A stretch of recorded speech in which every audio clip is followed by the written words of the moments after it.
we were reliably told that the oil price deepened even further to about 54 naira per barrel in the oil market. And then we begin to consider the very numerous fight against corruption and indiscriminate arrest across the nation of so many public office holders. And then you consider the prevailing situation of Boko Haram in terms of insurgency in Nigeria. Good morning, my name is Dakobanjo, this is CrossFire. This is Channel 196 on Star Times, and I have Ishoma Againe with me in the studio, and we'll be running the show together as usual. Ishoma, good morning. Good morning. How are you today? Good morning, and welcome to Crossfire today. All right, we're not alone in the studio. We have one of our very prominent, analysts, and is visiting us again today to discuss the way forward in Nigeria as we talk about the state of the nation. And we will definitely be narrowing down to the crisis in the National Assembly as the generality of Nigerians are beginning to feel. Will there be succor in the House of Representatives today, or the crisis, continues? So we have Professor Chris Nwaokobia in the studio with us, and we will definitely be chatting him up on this particular issues. It's my pleasure to be here, Dr. All right, good to have you back, in our studio, Prof. Now, before we go into, our main focus of discussion today, we quickly will look into one or two stories that are making headlines, and then we build up from there.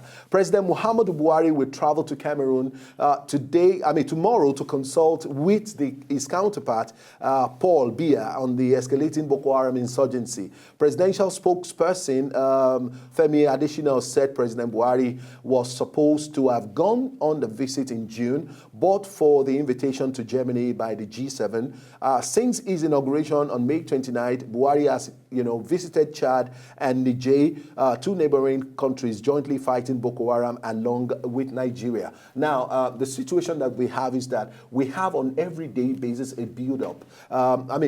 Very contrary to what you used to say, that this is like, the end of a dying system. Exactly. But my concern is just that almost on everyday basis, that the level, the quality of terror that Boko Haram unleashed, against and on Nigerians, especially the innocent children that they use, to perpetuate the numerous bombings and killing innocent, citizens of Nigeria. I don't see any immediate solution to this fight. And this does not appear to me like a snake whose head has been taken out and is just, wiggling his tail, for a final fight. But this appears like a regrouping.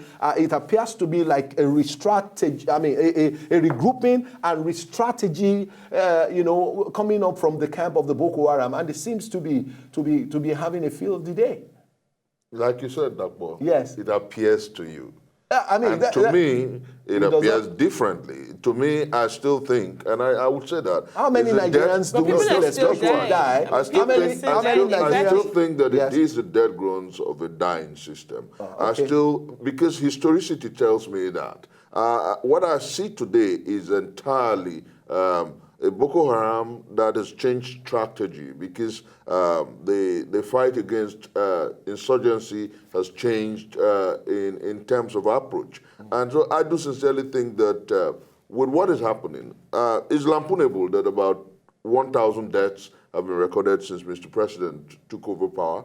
But the truth is that there is a concerted effort to hem in the Haramis, and that is why you never saw them bombing Chad, you never saw them bombing Cameroon. But like I said here some time ago, I think it's about 3-4 weeks ago, that what you have is the Haramis looking for exits. They did that in Afghanistan, they did that in Iraq, they're doing that everywhere.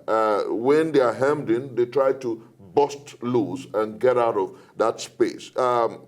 Insurgency is not as frequent as it used to be in Afghanistan, because eventually when they were hemmed in, they had to run away. And that's exactly what they're trying to do now. They're trying to, they're using children and women, and they're using IEDs, and they're bombing everywhere. There are more human barbecues, but ultimately, there's a programmatic effort by government to hem them in. And I do sincerely believe that the God who lives a human pilgrimage, and the God who cares about the masses of our people, the God who created our brothers and sisters who have been turned to human barbecues in the Northeast, will give stronger verve and stronger intellect to the battle against insurgency. I sympathize with my brothers in the Northeast. I need to ask this.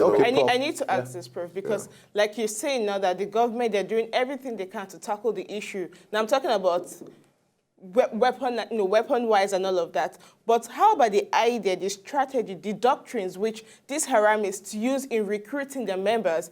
How well is the government also focusing on that to be able to deprogram that mindset? Because I mean that's one of the greatest strategies. I don't think they are recruiting really. I think they are abducting. No, but then we've had situations where parents willingly give their children, their daughters out to these people. Whichever way we want to see it from, people are joining the Haramists daily. Whichever way we want to see it, there are people who have been funded into or bought into being used as human IEDs and vehicles of mass destruction. And I think that that's why Kerry told Mr. President whilst he was in the U.S. that beyond using frontal effort at combating terror and insurgency, there is need to involve and engage the people. There's need to develop the human mind and the human persona, because almost always you can't shoot your way out of terror. You have to educate your people, you have to involve your people, you have to create jobs, you have to develop, and that's actually why Mr. President took that loan of $2.1 billion, because there is need to engage the people, there's a need to develop the Northeast, and then make terror unattractive. I think that that is fundamentally what we must do. In his bid, okay, he took the loan in his bid to probably, restructure or re-engineer, the level of destruction that has taken place in the northeastern part of Nigeria. Does it include re-education of, the people in the north, especially Yobe, Borno, and Adamawa state that have been worst hit by the activities of the Boko Haram? Does it include the amnesty provision that is pursuing? Are they going to start saying, bring your harm and I'll give you money? No, I'm just asking. Because he's not pursuing an amnesty program. Before it's not in the issue. If you're negotiating with the Haramists or dialoguing with the Haramists, amnesty is not an issue. Nigerians are aggregated at a place where we will not make terror and militancy attractive. We will not make it lucrative. No, but that's the way this is looking. What happened in That's Niger like the approach. No, the president's position. He said so. He hasn't said he's going to give amnesty. He made a statement. No, he didn't say amnesty. He wants to negotiate. He is planning to negotiate. So negotiation does not necessarily mean amnesty. Okay. For the sake of this discussion, because let us say it is not an amnesty. Those who have killed and annihilated Nigerians in their thousands do not deserve amnesty. I can understand negotiations. But you don't forget, last year, I wore my beard for 7 months. It was big, it was long, because I was asking Mr. President, the former president, to negotiate the release of those girls. You have to discuss. If America could discuss with the insurgents, the Taliban in Afghanistan for one American life, then I do sincerely think that it's important, right and right, for us to discuss with these Haramists and get these young innocents out. But I disagree with those who sentimentalize and take it to partisan levels. I do sincerely believe, and I do sincerely think that this is without fear of querulous critics, that the lives of our people should count more than our political tendencies and affiliations. Now, the defined approach... I do sincerely think that the Northeast, our brothers and sisters and the Northeast are directly tied to us, and our destinies are united. I do sincerely believe that the primacy of the green, white, green must be treated as such. I understand that we must remove issues about terror from politics. Okay, now let's look at it. I consider, you've been around, and you are not new when it comes to talking about this polity called Nigeria. And I know that you understand very well, and you have read very closely the structure and the way amnesty was extended to the South guys, back in the days. No, hold on. I'm not using the word. I said, what is the difference between the approach of late former President Yar'Adua and the negotiation, supposedly or seemingly negotiation process, and the way it's going to be played out? Can I ask you, by the Buhari administration? What negotiation process do you know exists now? Now, he wants them to know any? Oh, yes. Where are the teams? Where are those talking? Now, let me tell you something. We have negotiations. Let's not keep making statements in the air. No, Prof. I think we kind of deviate. We read a lot of concrete. Yar'Adua had a concrete process. Now we don't know who's talking with who, and we don't even know, like Mr. President said, we have to identify first the negotiators, and then the negotiators. And then we know those we're talking with. Okay. In the times of Yar'Adua, we knew those to talk with. So I think that we must put issues in proper perspective, and that's why So the first thing to do in the re-engineering of how we handle Boko Haram going forward is that we need to put a face to it first. Okay. Identify first who you're going to be talking with. Okay. Be sure that they're the right people to talk with, because don't forget that in the last regime, there was a scam. Yeah, exactly. A scam. Certain persons were said to have been representatives of the Boko Haram movement, and they met in Saudi Arabia with representatives of government. And at the end of the day, within 24 hours, they found out that they were talking with the wrong people. So what we need to do is to be careful about how we sensationalize and sentimentalize these issues. On this very particular note, I have a last question. The United States of America, talking about some of the fallout of the visit of the president to the United States of America. I mean, on your note, on your watch, by your analysis, it was a beautiful attempt of the Nigerian president to have honored the invitation to the United States. Fantastic. But one of the things, that was part of the main agenda was the fight against Boko Haram. And you see, this is paramount and is important that Nigeria get rid of this so that we can move forward. Yeah. Now, the issue here is that one of the conditions is that we will help you to fight against the insurgency in Nigeria. But the leaky law, the leaky law has been well spelled out now to telling us that since we have cases of human rights violation, the United States of America is not favorably disposed any longer to helping us directly to fight the insurgency. No, I think again, Sir Walter Scott said, "Oh, what a tangled web we weave when first we practice to deceive." I'm not saying that you're trying to deceive, but the hoopla in the public domain tries to deceive. The truth is that what Mr. President went for was a tripod, getting back our resources, about $150 billion stolen in 10 years. Rejigging the economy, and then ensuring that the battle against insurgency is won. Yeah. And then the battle against insurgency is another tripod. It's in terms of intelligence exchange, it's in terms of retraining our intelligence officers, and then in terms of arming the battle against insurgency. And of the three, 2 were won. We got 2 out of 3. Okay. The third one was arming our people, and that wasn't expressly accepted. No, let's get it right. I have an issue. So if I score 70 over 50, if I say over 50, 70 over 100, that's not a bad score. Okay. Once we investigate, they did not say we will not arm or help you in terms of arms totally. They said, go sort out the issues about human rights. Let's put this, I am here to inform, not to make that's what I'm saying. The leaky law. I do sincerely think that what is important is that first, that trip was an absolute success. That trip helped Nigerians in diaspora. Our brothers are talking about it, and then investors are beginning to talk already. It's just talks. No, it's not just talks. It's just Google it, and you find out. No, people have been talking. I've been international interest in Nigerian businesses. Even Dangote said that a few days ago. On the premise that everything is going to be okay, people will want to come back. Oh, that's fantastic. But the president told them, even when he was talking to Nigerians in diaspora, he told them, he said, see, if you are expecting that it's just going to be No, it's not a microwave. Exactly. It's not a microwave. But you people are making it look like it's going to be a microwave. This sounds You're more like talking and talk psychophancy. out. This sounds more like psychophancy. What You're sounds saying like you're not going to, psychophancy? because of your laws, you're not going to sell ammunition to us. Now you're saying we'll provide you intelligence information and retrain these same soldiers who you have said have engaged, in various forms. So why? So if you can do this too, why can't you now help? Give them ammunition to be able to do that now. You cannot do that.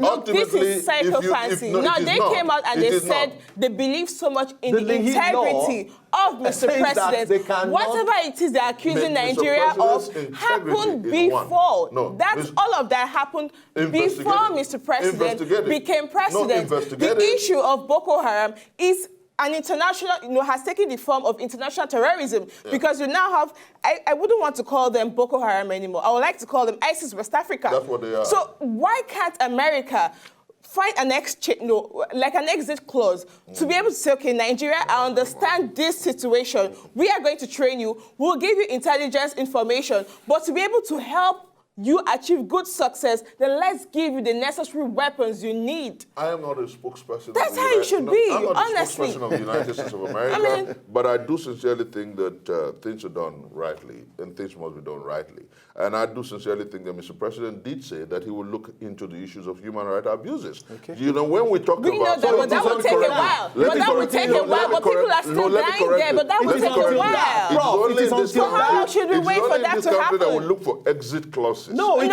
legal. It is until that. Exit clauses happen No, they are not going to fight Boko Haram world. for you. They have not told you they will defeat Boko Haram for you. They will help what did you. They say? They will help Let's you. They will stop playing support with the English process. language. No. We're just playing with you're going to sit back here and wait for American troops to come and fight Boko Haram for you? So what intervention? They did it in Afghanistan and it didn't work so well. They went to do it in Liberia and it favors them. Let our people do it here with support from the international community. And that's my position. I do not subscribe to handing over the Nigerian security establishment to any foreign power. So if we're going to do it on our own, do we have the kind of intelligence, information to do that? That we can interchange, we can deal together, we can cross-fertilize information, we can work together at ensuring that the Northeast is protected and safe. That's what I said. So if that's the case, then we should but cease if you want them to bend their laws because you think that Mr. President should have gone there and gotten arms, I totally disagree. Big question in the mind of Nigerians. When will the issue of Boko Haram become a thing of the past in Nigeria? As Nigerians are being killed on daily basis, that question children, nobody men, in the world has women, been able to answer. And all of that. That question nobody in the world has been able to answer. So they should stop giving us information that makes it look like it's going to be the end tomorrow. America should be able to bend their laws to help us. They should stop giving us... Because people are dying. Bend laws? Yes, they should be able to bend. Come on, that is not corruption. That's corruption. You don't bend laws. Look at the bailout. You don't bend laws, you do what is right. You see, they do bend their laws. They amend it. Where do you put the provision of necessity? For the greater good, you can bend your laws. What we must do in this country is to do things rightly and tritely. Where do you put the provision of necessity? That we must work as a people. Situation that has what I to do totally agree with you is the fact, of course you can bend your laws. Ishama that raised that issue, we must go down to the locus inquo, go down to the Northeast, find out community leaders, sift information properly. Because I know that in every community, if you have people who are connected at the level of the grassroots, they'll be able to sift information and tell you those they suspect and those they don't suspect. Then ultimately, a crossbreed of information, a cross-fertilization of information will rejig the battle against insurgency. But let me say this. I am confident. You want to hold on that? I am confident that the battle against terrorism will be won. I am confident that the Haramis will be defeated. I am confident that our brothers and sisters in the Northeast will be safe again. And I'm confident that ultimately, God on the side of this enterprise, we're going to have a peaceful and safe Nigeria sooner than later. Amen. And it's on that note that we will go on a short break. When we come back, we'll still be talking about the crisis in the National Assembly, hoping that this is going to be over today. Or maybe another set of drama is what we're going to witness. Let's come back and we'll still be talking about this. We'll be right back. So, did you like what you just saw? I know you did. It's very simple. If you want to see more, just subscribe to our channel right now.